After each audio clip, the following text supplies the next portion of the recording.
Assalamu alaikum. How you doing out there? It's pretty cold out here, and I'm your host this afternoon, Sister Khadijah Sada Rashad, and our keynote speaker, our guest, our historian is Mr. Anthony DeVore.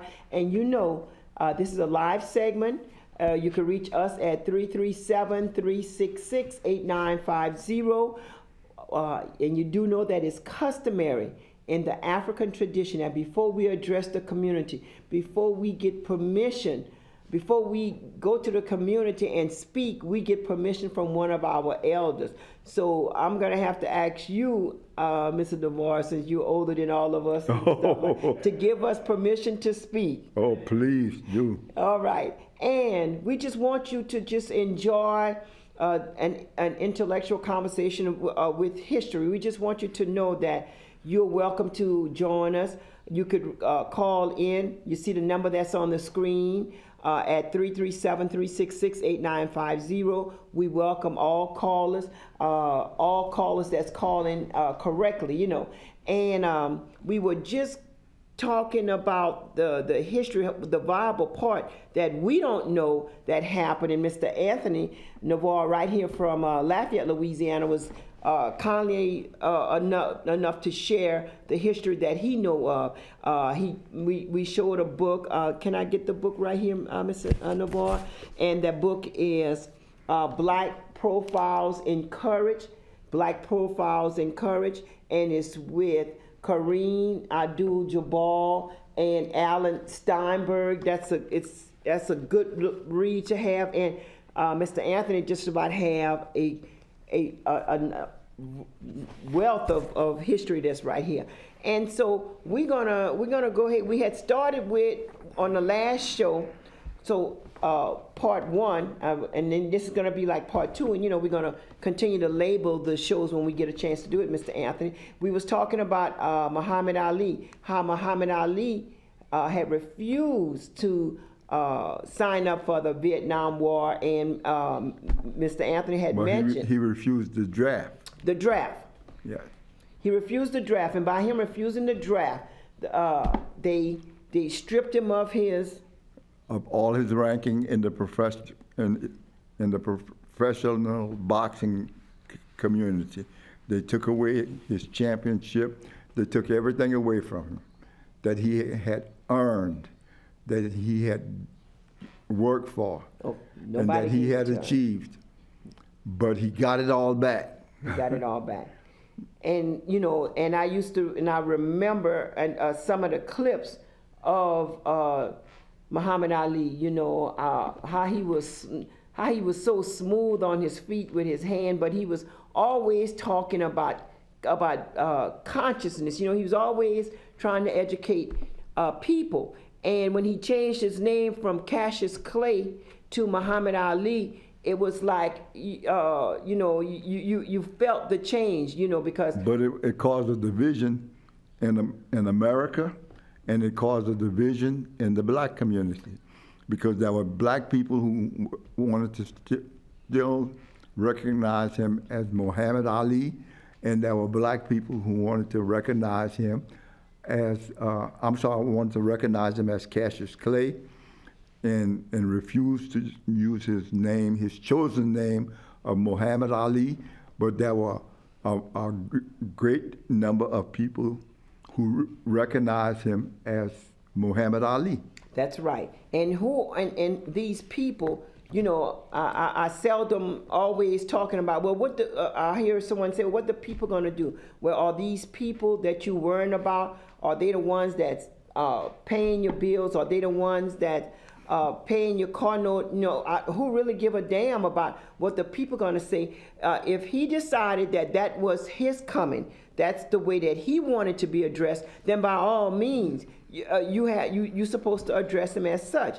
And we have so many people like that here in our community that have changed their name, like the great Akila Mawusi Ali. She was known as Connie. She's on the screen right there. She was a lawyer right here in Lafayette. Yeah. But what you understand, it goes back to self-identity. Okay. In other words, those people who continue, and even today continue to call him Cassius Clay, they want to decide for us what our identity was and what our identity is, okay? That was the first thing. The second thing, one of the pillars of our Constitution is freedom of religion, you know? This is the only country on earth, the United States of America, where in its Constitution it says, we the people have the right to choose our own form of religion. Total religious freedom in this country. All of us should have total religious freedom. That's right. Okay? So, two things. They wanted to identify Muhammad Ali, and they criticized and chastised him because of his choice of religion. The two of the most important, two of the most basic rights that we have is that we are all, the preamble of the Constitution says, we the people in it and invisible under God in it.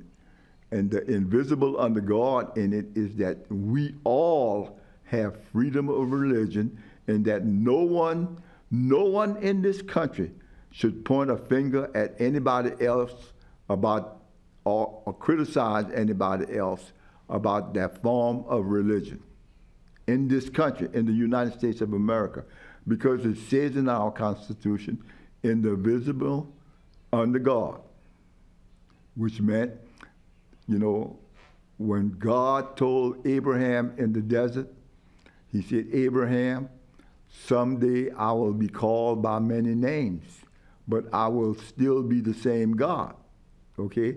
So, you know, now there are all kinds of people who interpret that differently, yes. And you have the right to interpret it the way you want to interpret it. But my interpretation of that was that he was not telling Abraham that they're going to call me by my name, you know, that they're going to name me different this and that. He was telling Abraham that I will be worshiped by many different methods and means, but I will be the same and only God.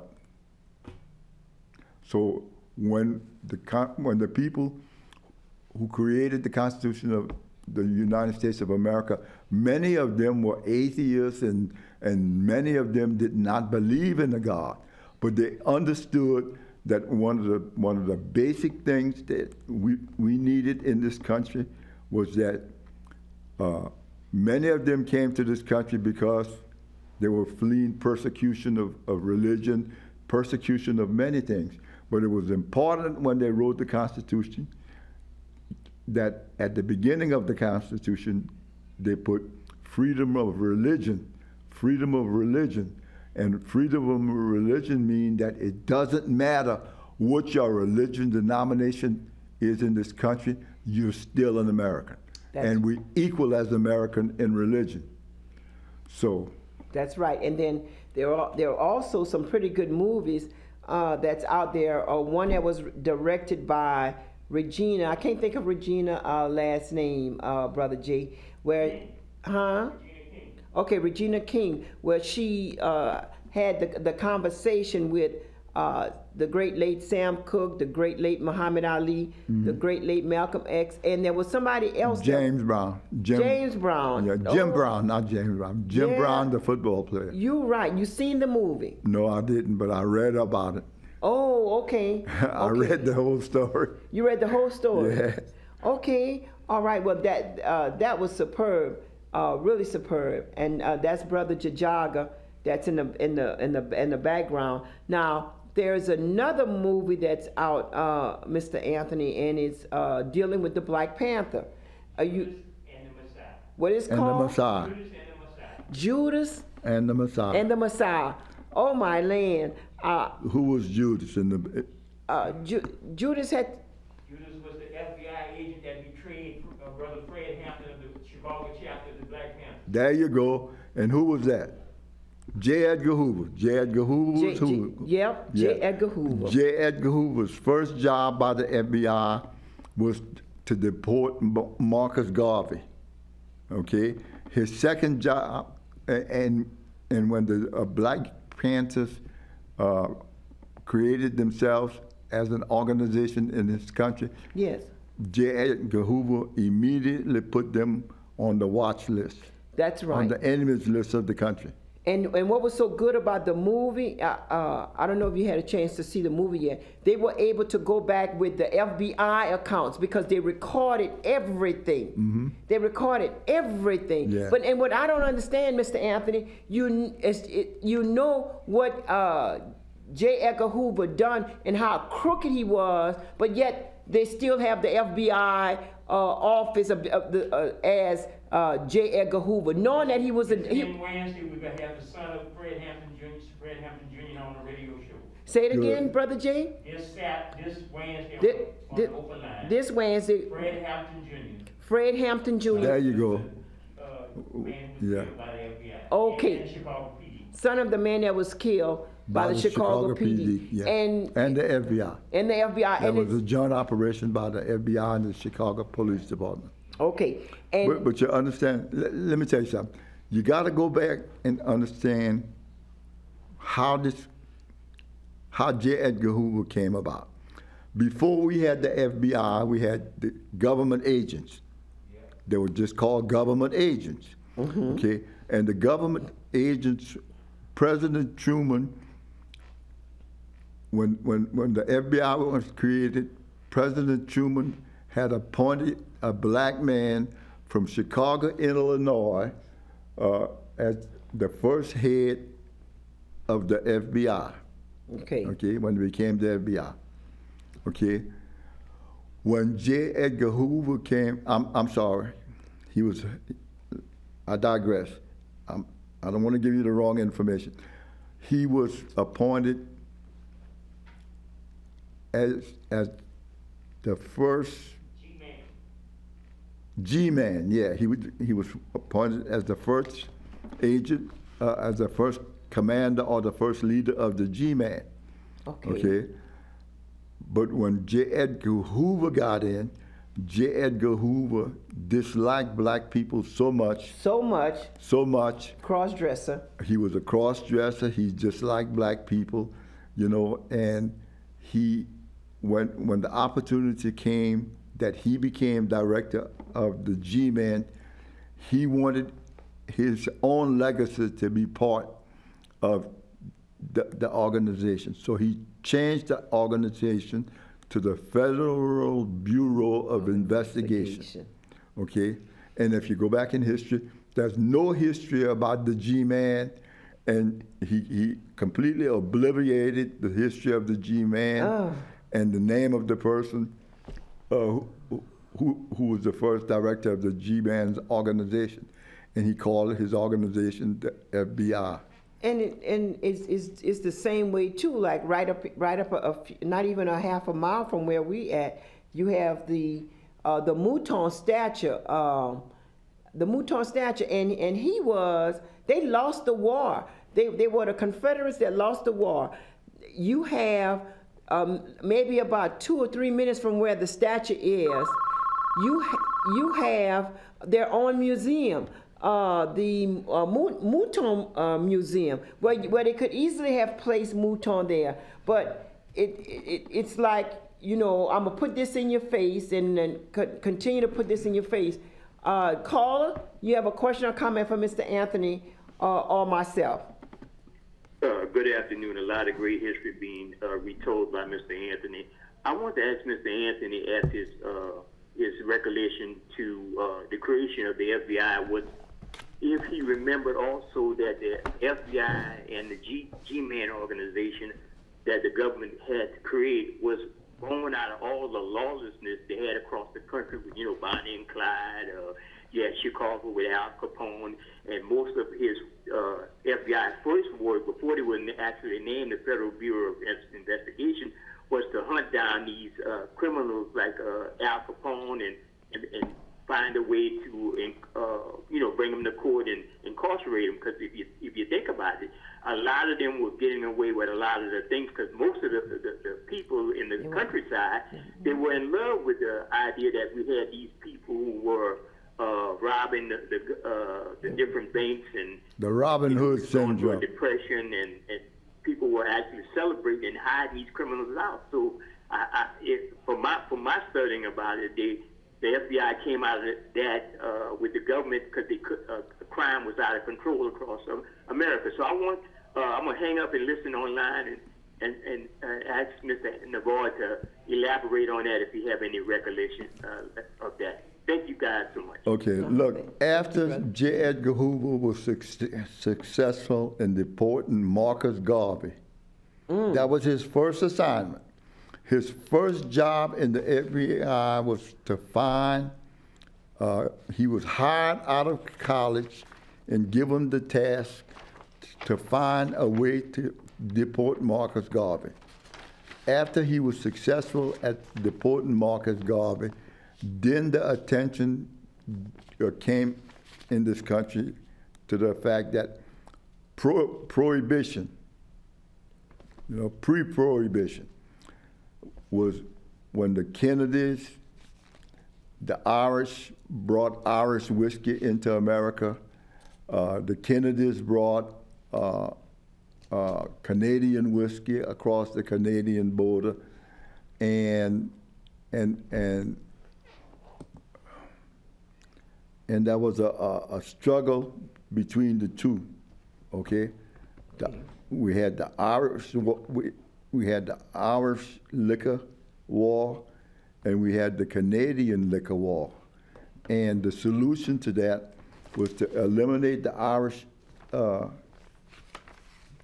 To first eliminate the Irish from developing alcohol in this country. Okay.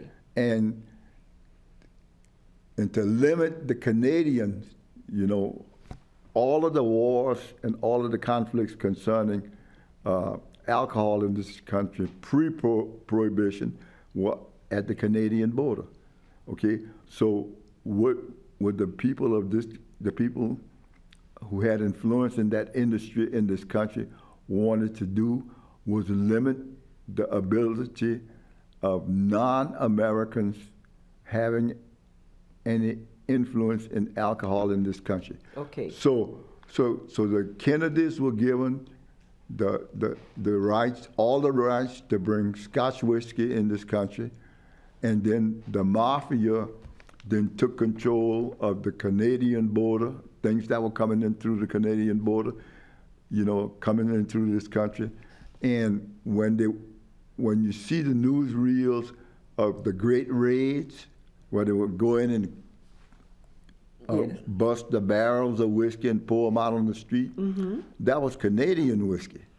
That wasn't Irish whiskey. You understand?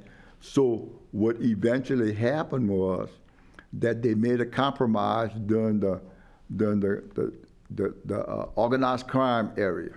The compromise was that the Kennedys Joe Kennedy had control for Irish whiskey that came into this country, and other folks developing in this country as the industry grew in this country for alcohol.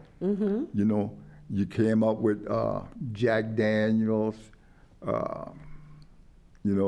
Tennessee Williams, Tennessee whiskey, Kentucky bourbon, all of those came up as a result of prohibition.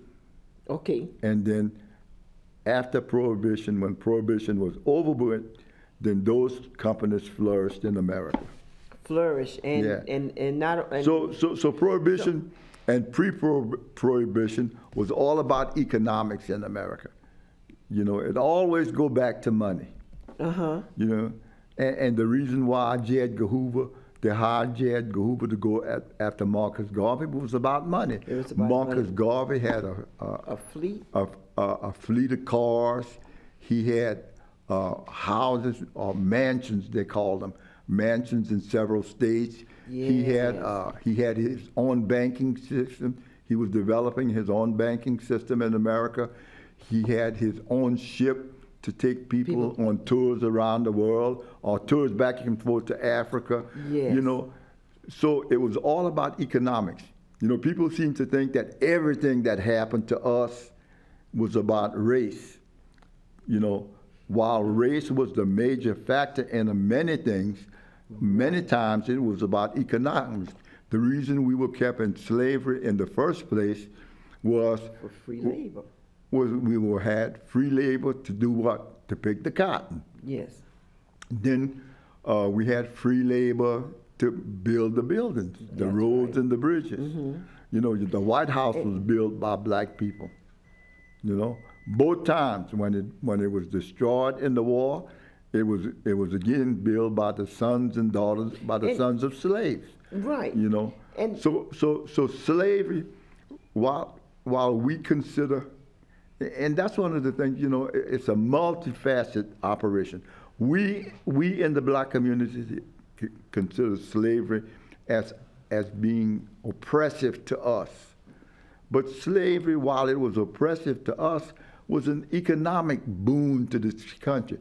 Free labor, cheap labor, cotton, when cotton was king, sugar, when sugar was king. And today, you know, the remnants of that still occur. I got a book here. Where did I put that book? The New Jim Crow. You know, by Michelle Alexander. yeah, people, you know, those people who are interested in what happened, you know, People- to us as slaves in this country, need to read this book. You know, The New Jim Crow. You know, today the New Jim Crow is considered the prison system. The prison system. You know, the prison system. And look, in the prison system, economically come all the way down to the sheriff's departments, in Louisiana in particular. And let me give you an example. Years ago, when UL was called Southwestern Louisiana, Right. and SLI, there were a group of men, black men, who did all the maintenance work, Okay. who worked at cleaned the stadiums at all of the events, and maintained all of the equipment, you know, that did that kind of work, picked up all the garbage and all of this stuff. Today, when you pass by the Cajun Dome after a football game, take a look at what you see. You see a deputy sheriff out there, in most cases a black deputy, with a crew of people cleaning the yard, picking up the trash, cutting the grass. Prisoners. Well, and those people are prisoners, okay? And that's the new slave trade in America today, okay? And what happened was that those people took away the jobs of about 200 people at USL. Those people took about, I know for a fact that those people took away the jobs of 60 people when I was a police officer who were called a cleanup crew for the city of Lafayette. And they went around cleaning up, you know, in the community, cutting the grass in the right-of-way, cleaning the right-of-way, you know, and doing a lot of jobs. So when people say slavery is gone, you know, that's part of the new slave trade today, you know. And who get the money for this?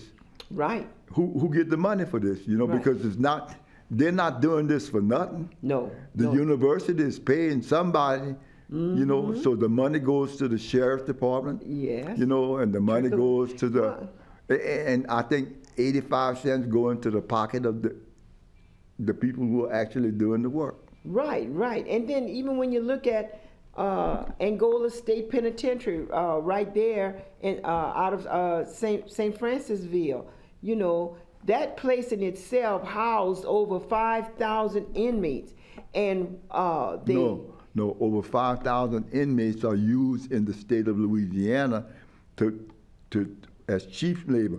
When I was director of the Waste and Standard Police of the Department of Transportation, I had janitors that were working for me, you know. And then one day, a special order came down, a decree came down from the governor that we were to allow Angola prisoners to come in to clean up all the state agencies.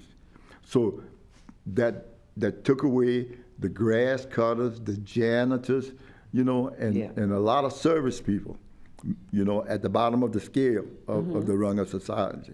It took away a lot of people's ability to have a job. Right. And they would pay them like 4 cents an hour, 2 cents is taken out for tax. You have this other organization that was with that's Prison Enterprise. Prison Enterprise make millions, hundreds of millions of dollars off of prison laborers. You know, they have them either. You call in and there's some of the people that answer the phone for the airports, giving you your directions and everything like that, giving you your prices, and that's like a $25 an hour job. That's eliminated. Yes, that's right. Well, look, one of the major things with prison enterprises that I had a problem with was at Angola, they had this huge farm. Rodeo. Well, that too. But I want to go back to something more significant than that. We had this huge farm program. Okay. It was called Prison. It was originally called Prison Enterprise, where they made, where they grew all of these commodities, you know, vegetables and things that were used, and when the school system, it first came to notice by me in the school system, when they replaced buying fresh foods and produce from local farmers. Yes. Excuse me. Oh my goodness. Bless you. You know, I'm not telling a lie. Somebody, you know, I'm not lying to you right now. That's what that you know, that old wives' tale. Well, he sneezed in the middle of this conversation. He's telling the truth. Yes. Okay. When we had the local farmers in Louisiana would sell directly to the school board systems across the state of Louisiana. Well, Angola developed this enterprise system where they would make these large cans of commodities. Yes. And at first, they would give them to the school system across the state of Louisiana and to the parish prisons. And then later on, they started charging them for these things, and that started eliminating one by one. You know, fresh foods coming into the school system, the purchase of these things from farmers, you know, and as a matter of fact, we almost had a farmers' rebellion in the state at one time, back in the early 60s, I think it was. We almost had a farm rebellion in this country where A&P, remember the A&P stores? I remember the A&P stores. A&P stores used to come into Louisiana and buy all of its produce from Angola, you know. And most people don't realize that when you would go to A&P and you were buying these beautiful tomatoes and, you know, and cucumbers and all this stuff, those things were grown by Angola. Yes. And then as the rebellion against that process went forward, they eliminated them, and then they started mandating that the school system, every public entity in the state of Louisiana had to buy commodities or some of the canned goods, not the frozen goods, not fresh things, but the canned goods. Remember the big old cans of white, the big white cans with no labeling on them? Right. At all of the schools? That was from Angola. That was from Angola. Yeah. And as you can tell, we're talking about history, not just local history, but world history.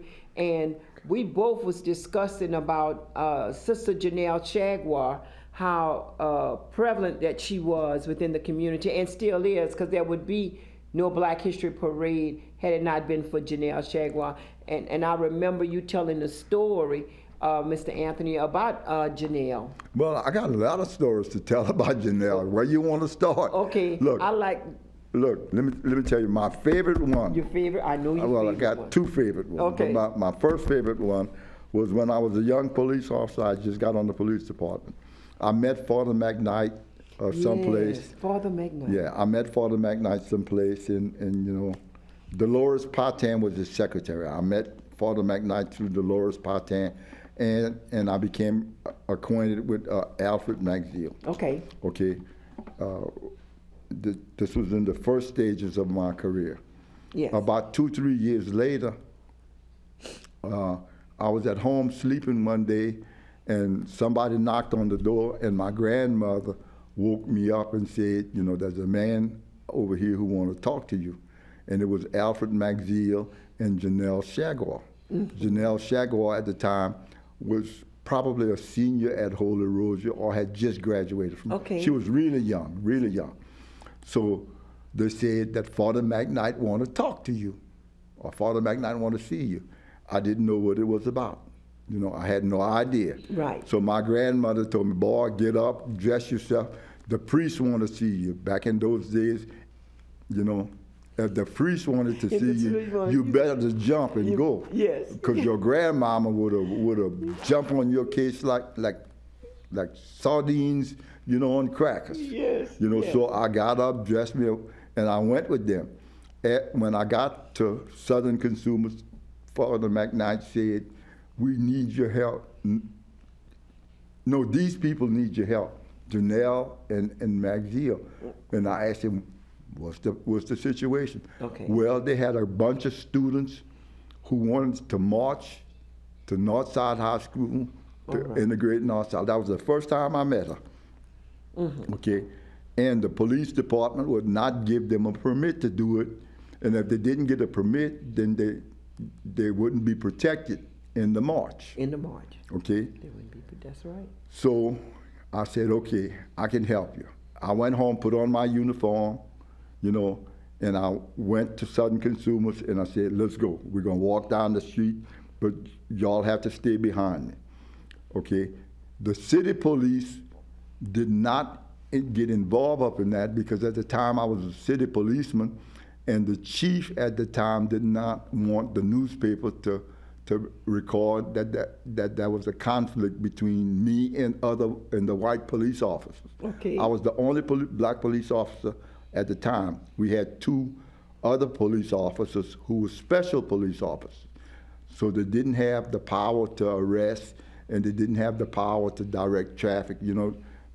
They had the power only to assist police officers. So here we go. We go down Willow Street, and I directed traffic, stopped the traffic, let them through, and all that until we got to Northside. When we got to the street before Northside, I stopped the traffic and told them, go up the last block to Northside and go on the campus. As they get to the campus, suddenly they stop. Okay, and so Janelle come back to the back where I was directing traffic and said, man, they won't let these kids on the campus. What are we going to do about that? And I said, what do you mean they won't let these kids on the campus? She said, man, it looked like the sheriff is out there with 50 deputies. So I said, well, just a minute. Let's go, me and you, let's go up there and see what's going on. Okay. So we get to the front, and lo and behold, here is the sheriff of Lafayette Parish. Who that was at that time? It was Carlo Lister. Okay. And Carlo Lister addressed me by name. He knew me by name because my father was in the construction, part-time in construction, and he would buy paint and paint supplies from his store. Mm-hmm. Carlo Lister operated a paint store before he became sheriff. So he said, Nava, what you doing here? What you doing here with these people? And I said, well, Sheriff, these people want to get on the campus, and they got a right to get on this campus. And he said, well, look behind me. He said, look behind me. And Janelle was standing up on my right side. Okay. Yeah, to the right of me, and some students to the left of me. So he said, look behind me. What do you see? I said, I see some deputies. Your deputies? He said, that's right. I got 50 deputies behind me, and each one of them have a gun. Each one of them have a gun? Yeah. So I opened up my jacket. I opened up my jacket, and I threw it to the side, and I said, look, Sheriff, I got a gun, and it's legal for me to have one because I have a badge. Now, the question, Sheriff, is are you prepared to die, I know Oh, I am prepared to die. I know that if I pull this gun, all 50 of your deputies are going to shoot me. I said, but you're standing directly in front of me, Yeah. and I have 6 bullets in my gun. I said, I know that you're going to get the first one. And I said, and probably 2 or 3 of your deputies going to get one before they get me, before I fall to the ground. Isn't So that something? again, Sheriff, are you prepared to die? I am. Okay, so he looked at me and he turned to his deputy and said, oh, that nigga's crazy. That nigga's crazy. Let him on through. Let the kids through. Let the kids through. Can you go to the full shot? Yes, indeed. So that's how Janelle was able to integrate Northside High School. Now, there was a woman teacher who was the leader of the faculty group that opposed the kids coming on the campus. Right. Later on in life, she was transferred to Paul Brewer, not Paul Brewer High School, Paul Brewer Career Center. Okay. And she became the most fierce fighter for her black students to get opportunities in the community. So go figure. Yes, indeed. You know, I think about that all of the time. Right. She was the lead, and she was the one out there saying, no, they can't come on this campus. You can't come here. I will not stand for you to come here. And about maybe 10, 15 years later, I go to Paul Brewer, to Paul Brewer Career Center, to the Right. Career Center, for something. I don't recall what it was. Right. I think I was a student teacher at the time. Yeah. I went back there because I was on the roll as a student teacher. And I confronted this woman, and I recognized her, and I inquired about her on the campus, you know. Yeah. And the girls in her class were predominantly black girls. They would learn how to type and do clerical work. Yes. And she became one of the most fierce fighters for these girls to get jobs in the community. Isn't that something? Yeah. Isn't that, and what was so good about Janelle is that she shared whatever she knew, she shared it with everybody because she wanted to make sure that you knew the same thing that she knew. And for the Black History Parade, that was one of the most largest parade in existence, and it brought back black pride. Yeah. But that was on her cultural side. That was on her cultural side. Yeah. On her political side, though, she was a fierce fighter. Oh, you yes. remember? She knew. I think you was too young to remember that. When Ricky, Hard? what? What is his name? Nelson. What was it? Ricky Nelson? Yeah, when Ricky Nelson was shot by the police officers, Janelle then led a group of students again downtown to protest that. At the time, I was a lieutenant in the police department. Okay, so she came knock on the door of the police department and demanded to see me. So when I came to the front, I said, Jean, what's going on? What's the problem? She said, well, you know these kids got a right to demonstrate. And they're obeying the law, they're on the sidewalk, and they're going to what was then City Hall, you know, the little building where the Mouton statue was. That was City Hall at the time. So she said, these kids have a right to be there. She said, and the police officers are taunting these kids, that some white police officers are taunting these kids and calling them names and calling them monkeys and stuff like that. So I said, no, Gene, I can't believe police officers are doing that. So then I left the police station, walked to where these kids were, and kind of disguised myself in the crowd with them, and here come 2 white police officers in the car, in a patrol car, a marked patrol car. One was a detective and one was a patrol officer in uniform. And as I came around where the public library was, there was a tree. As I came around the tree, Janelle was standing out with the kids, and the police officer was telling them, "You little niggas, get off the street. You little niggas don't have the right to be here. Get off the street." And when I came from around the tree, you know, and they saw me, and I directed them to go turn left and go to the police department. And I went in and made an official complaint about them. Okay? One was demoted and one was transferred. But it was because of Janelle. Right. Okay? And later on, when I was the president of the Magnolia State Peace Officers Association, we had a black officer from Natchitoches, Louisiana, who had qualified to go to the FBI Academy. And the mayor did not, you know, the sentiment of the community, the white community, was that this little nigga boy from Natchitoches, Louisiana, shouldn't go to the FBI Academy, you know, because it would be a waste of money. Well, Janelle was the one who organized, I don't know how she found out about that, but anyhow, she organized a protest, you know, to protest that through Mr. Johnson.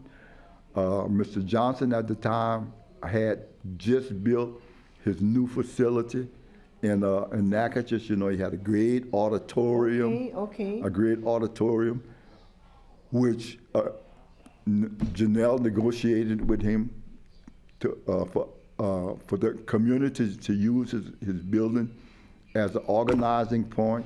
There was one black council member in Natchitoches, Louisiana, who supported us, who supported that movement.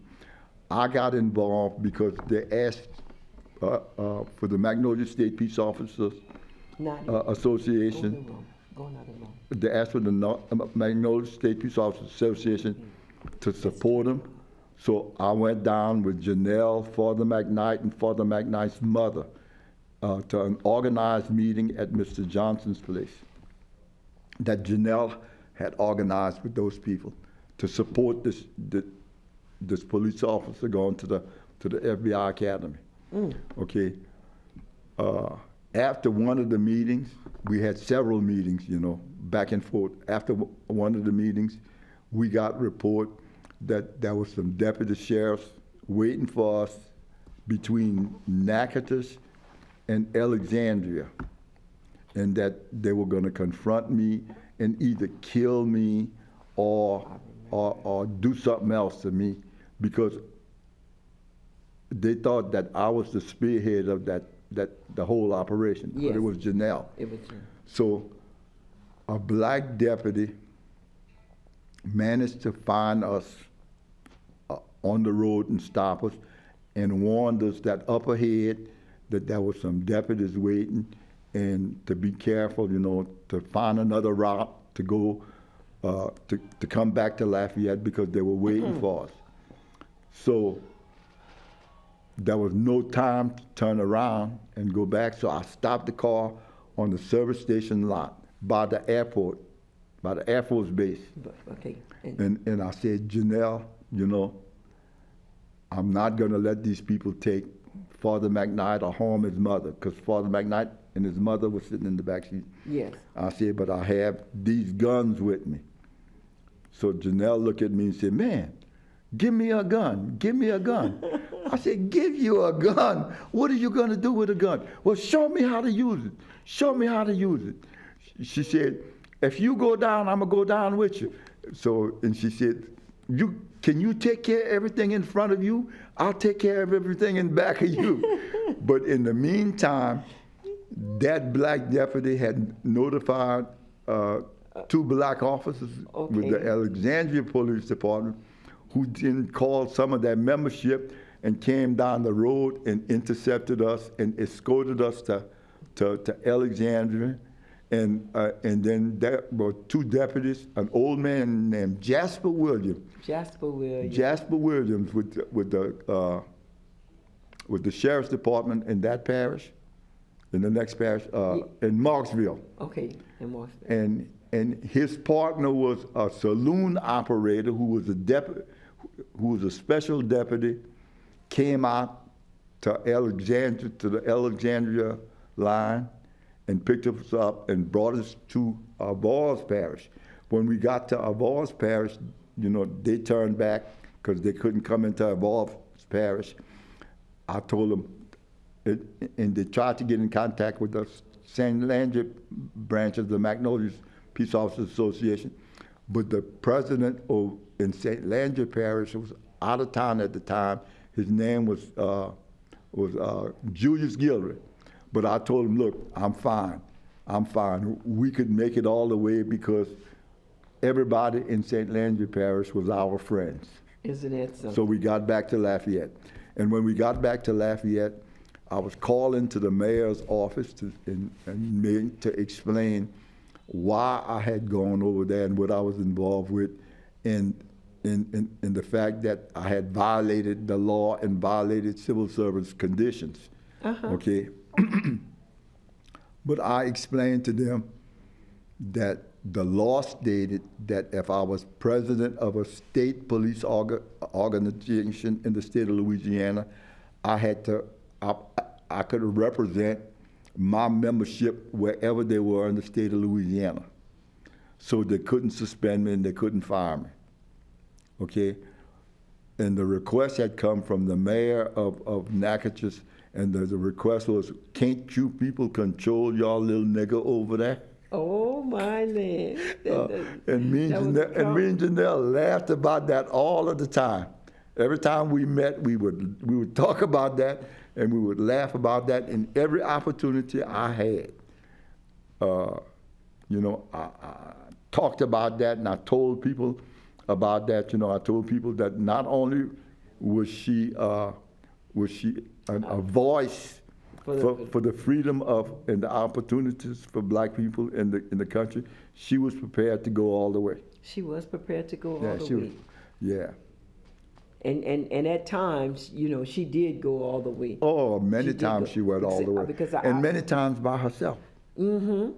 Yes, I remember with the Festival International here in Lafayette, how they was not letting local blacks perform, and Miss Fran was one of them that they did not let perform. And Janelle organized a protest against that, and we would protest right up on the street with our posters and chanting, saying, music is for everyone. Everyone should be represented, not those that was black, that was just. And while y'all was protesting down the street, I was protesting on the other side of the street.